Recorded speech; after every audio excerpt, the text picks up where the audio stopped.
Hi hello అందరు ఎలా ఉన్నారు?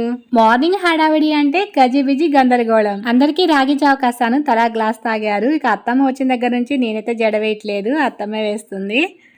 పిల్లల లంచ్ బాక్స్ కి అయితే వైట్ రైస్, కోడిగుడ్డు ఆమ్లెట్, బెండకాయ పులుసు. అప్పుడప్పుడు ఈ బాక్స్ మూతలైతే నన్ను భయపెట్టేస్తాయన్నమాట. బాగా పెట్టినట్టే ఉంటుంది కానీ ఊడిపోయిందని కంప్లైంట్ చేస్తారు. అందుకే ఒకసారి ఇక్కడే చెక్ చేసి బాక్స్ అయితే పెడుతున్నాను.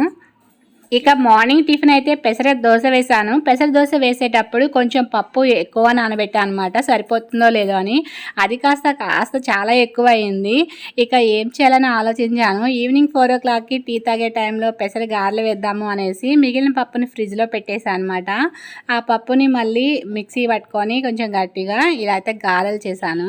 మిగిలిన పర్వాలేదు కానీ సరిపోకపోతే ఇబ్బంది అవుతుంది కదా, అలా టెన్షన్ పడుతూ ఎక్కువ పోసేసినాను. ఫ్రిడ్జ్లో పెట్టడం వలన ఏమో తెలియదు కానీ పెసర గారెలు మాత్రం చాలా బాగా వచ్చినాయి.